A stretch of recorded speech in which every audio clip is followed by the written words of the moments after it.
La primera y muy importante pregunta que debemos de respondernos cuando comenzamos a estudiar los evangelios es ¿por qué lo hacemos?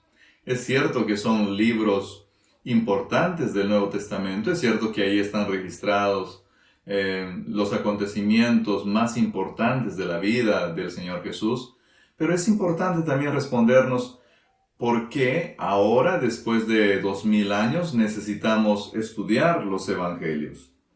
Entonces me gustaría darte por lo menos un par de razones o tal vez hasta tres razones que creo son significativas para hacer del estudio de los evangelios un estudio relevante. En primer lugar, me gustaría decirte que en el mundo existen muchos documentos que se han denominado a sí mismos como evangelios. Nosotros tenemos 4 en el Nuevo Testamento, pero no son los únicos que existen llamándose evangelios. Tenemos evangelios que han sido escritos del segundo siglo para adelante y que narran la vida del Señor Jesús. Está el Evangelio de Hebreos, está el Evangelio de Tomás. Muchos evangelios gnósticos existen, pero todos ellos relatan la vida del Señor Jesús, pero no lo hacen como lo hacen los evangelios que hacen parte del canon. Entonces, si tú quieres conocer la historia del Señor Jesús tal como realmente ocurrió o como el canon bíblico dice que ocurrió, necesitas pasar tiempo estudiando los evangelios. Debo de anticiparte que muchas de las películas que hoy en día salen respecto a la vida del Señor Jesús, que muchos de los documentales que hoy en día están publicados por televisión, por internet respecto a la vida del Señor Jesús, están hechos en base a este conjunto de otros evangelios que han sido escritos con mucha posterioridad a la vida del Señor Jesús. Eso trae confusión, trae muchos problemas. Y en el mundo actual mucha gente tiene información respecto a esto y tiene una imagen del Señor Jesús que no es la imagen bíblica, sino a veces es la imagen gnóstica o a veces la imagen de algún otro evangelio, pero no del evangelio bíblico.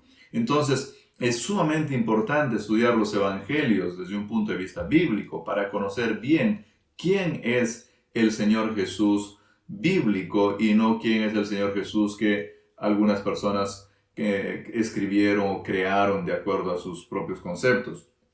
También es importante estudiar los evangelios porque ahí nosotros encontramos la respuesta a una cantidad de preguntas que se le hizo al Señor Jesús con respecto a situaciones muy comunes que las sociedades y las personas de todos los tiempos experimentan y viven. Por ejemplo, cómo relacionarnos con nuestros padres, cómo relacionarnos con la familia, con la esposa, con los hijos, cómo debe ser nuestra relación con el gobierno, cómo debe ser nuestra relación con la autoridad superior, cómo debería de ser nuestro comportamiento político, nuestra disciplina, cómo deberíamos de abordar la disciplina en la casa, abordar la disciplina en la iglesia, nuestra relación con el templo, nuestra relación con la iglesia, con los líderes religiosos. Todas estas cosas Dios permitió que se encuentren registradas en los evangelios como una respuesta directa del Señor Jesús. Porque al Señor Jesús sus discípulos le preguntaban estas cosas, le preguntaban sobre su comportamiento, le preguntaban sobre cosas muy prácticas y Él respondía sobre esto. Entonces, estudiar el Evangelio es relevante para nosotros porque estas cosas no han pasado de moda. Los mismos problemas que ellos tenían con sus autoridades, los mismos problemas que ellos tenían en sus familias, nosotros los seguimos teniendo hoy en día. Y la respuesta del Señor Jesús ante estas situaciones cotidianas está registrada en los Evangelios. Entonces es sumamente importante estudiar los Evangelios para poder encontrar una respuesta para estas razones. Ahora hay cosas también más técnicas que creo son sumamente importantes tomarlas en cuenta. Deben de saber que nosotros no tendremos tiempo para abordar cada detalle de los Evangelios. Por ejemplo, si tú revisas el sílabo, no vas a encontrar ahí un tema específico sobre el problema sinóptico, pero me gustaría hablarte de algo de eso. Ustedes deben de haber escuchado seguramente de que existen 3 evangelios que son sinópticos y tenemos un evangelio que no es sinóptico. Marcos, Mateo y Lucas son los evangelios sinópticos. Juan es un evangelio que no es sinóptico. Lo que se dice al ponerles el término sinóptico como título a estos tres evangelios, es simplemente de que estos tres tienen un temario muy parecido, siguen una hilación muy parecida, y entonces tienen de alguna manera cosas que comparten, mientras que el Evangelio de Juan es un evangelio que añade ciertas cosas. El Evangelio de Juan no es un evangelio que solo comparte, sino que añade. Y tal vez añade porque la mayoría de los eruditos concuerda de que Juan conocía la existencia de estos tres evangelios y que cuando él no escribe para repetir cosas, sino para enfatizar ciertas cosas. Él escribe para enfatizar, por ejemplo, la humanidad del Señor Jesús. Él lo presenta como un humano, 100% humano, pero él también escribe para enfatizar la divinidad del Señor Jesús porque lo presenta también como divino, 100% divino. El problema es que ya cuando Juan estaba en sus años finales y ya los otros evangelios habían sido escritos hace mucho tiempo y habían problemas en la iglesia. Cuando tú lees Primera de Juan, por ejemplo, te das cuenta de que habían personas que estaban diciendo que el Señor Jesús no había venido en la carne. Y había otro grupo de personas que decía que el Señor Jesús en realidad era solo un ser humano. Entonces, habían quienes pensaban que no era un ser humano y había quienes pensaban que era totalmente humano y únicamente humano. Y ahora Juan escribe su evangelio porque tal vez esa parte faltó enfatizar en los otros tres. Y él dice, ok, vamos a mostrarles al Jesús que realmente es, al que nosotros hemos visto, al que nosotros ha andado con nosotros. Él es 100% humano y Él es 100% divino. Pero en los otros tres evangelios, entonces ha surgido un problema que se lo llama el problema sinóptico. Este problema sinóptico básicamente consiste en la idea de que existen 4 fuentes primarias para estos evangelios. Y yo quisiera que visualices bien esto, porque antes se creía que básicamente el evangelio más antiguo era Mateo, luego Marcos había hecho un resumen de Mateo y Lucas había agarrado estos 2 evangelios y había tratado de hacer su investigación con otros documentos más y hizo un trabajo más completo, más amplio. Luego han pasado los años y no hace mucho tiempo, porque Marcos ha sido un evangelio muy olvidado por muchos años, por muchos siglos, ¿no?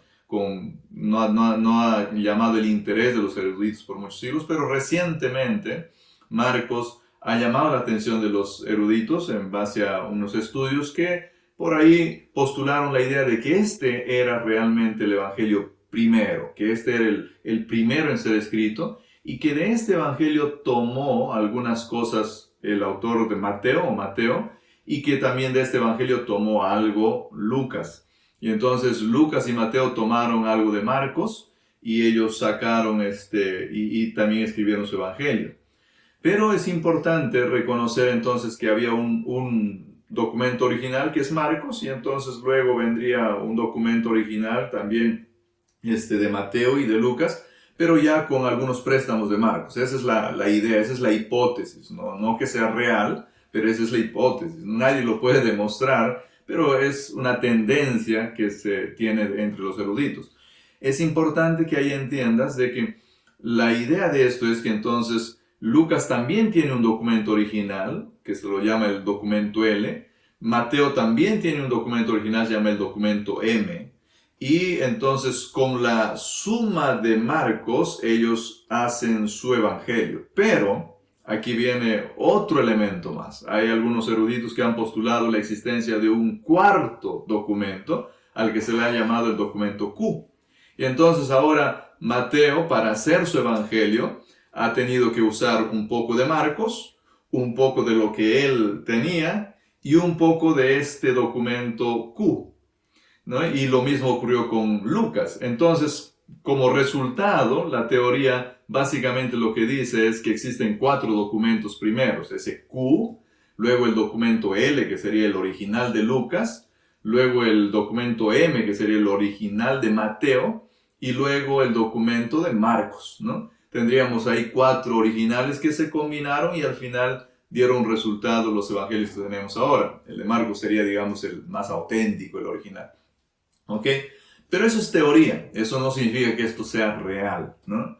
Ahora, miren, hasta Lucas podemos nosotros aceptar, ¿ya? Por lo menos yo. Hasta Lucas, hasta el hecho de que hayan tomado algo de Marcos, haya tomado Mateo algo de Marcos también, todavía, bueno, yo tengo mis dudas, pero todavía podría ser aceptable. Pero la idea de que hubo un documento Q es una idea bastante problemática. ¿Por qué? Porque cuando se habla del documento Q, se está hablando también de la existencia de una comunidad Q. El concepto de un documento Q es que era básicamente la tradición, el documento oral y también un documento escrito por ahí, que una comunidad X llamada una comunidad Q por ahí lo tenía. Ahora, nadie ha demostrado esto que era real y todos los eruditos están conscientes de que esto es una suposición, es una creación, es una invención de alguien que estaba pensando y para explicar algunas situaciones que ocurren en los evangelios, pensó que esta era una manera lógica de explicar. Entonces se inventó la famosa comunidad Q, que de alguna forma tiene ahora un documento Q y que cree en ese documento Q y que acepta el evangelio tal como está presentado en ese documento Q. Pero el concepto importante del documento Q es que este documento no tiene ningún parecido con el Evangelio de Marcos. O sea, no comparte nada con el Evangelio de Marcos. Que este documento Q es totalmente diferente al Evangelio de Marcos. Es decir, si este Evangelio Q comparte algunas cosas con Lucas y Mateo, entonces podemos decir que comparte, por ejemplo, algunas parábolas, comparte algunas enseñanzas del Señor Jesús, pero ninguna de las cosas que está mencionada en Marcos está presente en el documento Q. Y eso tiene un problema serio. ¿Por qué? Porque en Marcos nosotros encontramos la muerte y resurrección del Señor Jesús.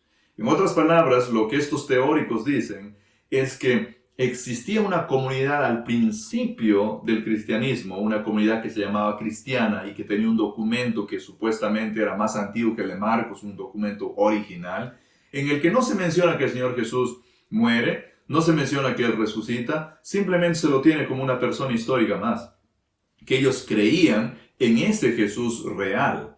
Entonces, desde ese punto de vista, yo nunca puedo aceptar al documento Q como un documento válido. Es importante que entiendas estas cosas y ahora quisiera que te des cuenta por qué es importante estudiar los evangelios. Entonces, algunas de las razones ya te di, pero ahora vamos a comenzar nuestro estudio del libro de los evangelios y con certeza será muy, muy beneficioso para todos nosotros.